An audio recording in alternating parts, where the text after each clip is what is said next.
Welcome to the fourth video in our series on time-lapse photography. I'm Canon Explorer of Light, Vincent Laforet. In the prior videos of this series, we covered the best strategies and techniques for shooting time-lapse photography. In this final video, we will cover post-production and how to turn these still images into beautiful time-lapse videos. I'm working on the Mac platform here, but all the software and techniques apply to Windows users as well. Before we start, the first thing to consider is creating a consistent folder system. The data from raw time-lapse photos adds up real quick, and it's helpful to have a system in place to manage the data upon importing the images. I use a folder system with the following naming structure: year, month, date, and job name. This allows me to stay organized, and I can easily find files down the road when I stick to the system. The first and main step in creating a time-lapse video is to convert all of your still images from RAW, or the JPEG format, into a video file such as MOV, AVI, or MP4. Doing so will allow you to play back your time-lapses in a video player such as QuickTime or Windows Media Player. The basic workflow will utilize digital photo professional software bundled with all Canon DSLR cameras to batch process RAW files. If you shoot JPEG, which we don't encourage, you can skip this step. There are many free to low-cost software programs that can create a time-lapse video, but most can't read the RAW format, so the files will first need to be converted into JPEGs or something similar. Digital Photo Professional allows you to utilize the latitude of the RAW files by making corrections and changes to the images before converting them to JPEGs.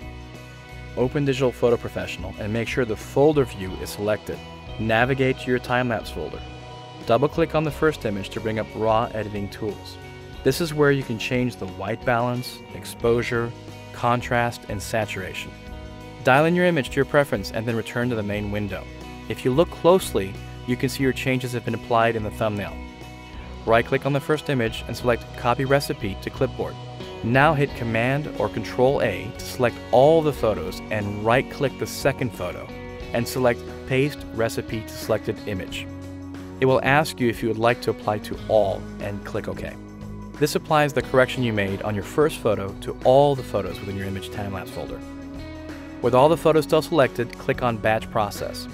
This will allow you to export all these RAW files as JPEGs with the global correction applied. Select a location. I recommend you create a new folder for this export to keep all these files self-contained. We will stick with the JPEG format for this export and stay with a 10 for image quality. Let's drop down the output resolution to 72 dpi, which is more appropriate for video. Next, let's resize down to a resolution that is more manageable for a video player. Check Resize Width and make sure Lock Aspect Ratio is selected and enter 1920 into the width column. In this example, the size then changes to 1920 by 1280. This is just a bit bigger than the high definition, which is 1920 by 1080, but it keeps our time-lapse aspect ratio to the correct size and gets us in the ballpark. I'm going to select Current File Name and select Execute. This may take a little bit of time depending on how many photos you have in your time-lapse. Now that the export's done, let's go check it out. The changes have been applied and the files have been converted to JPEG and are at a resolution of 1920 by 1280. Next, we need to convert these still images into a video file. We're going to use QuickTime Pro 7. There is a newer version out, but it no longer has the time-lapse functionality. You can still get QuickTime Pro 7 for both Mac and Windows on the Apple website. There are also several free applications that do the exact same thing for both Mac and Windows, and you can use most editing programs for this as well. Now let's open QuickTime Pro 7. Select File, and then Open Image Sequence, and navigate to the folder that contains the JPEGs you just exported. Select the first photo and click Open.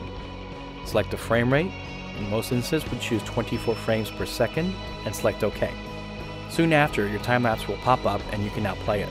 The final step is to export this file. Select File and then Export.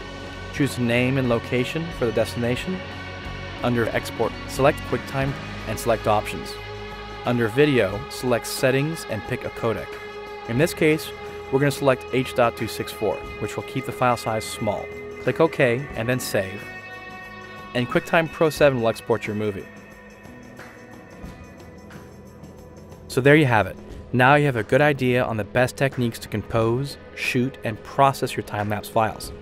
Let's recap the key concepts when processing your time-lapse. First, it's important to have an organizational system to manage all this time-lapse data.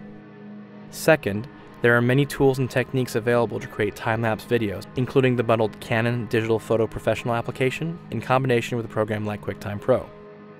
Third, you can have tremendous flexibility in post-production to fix exposure issues, especially when you use the RAW format.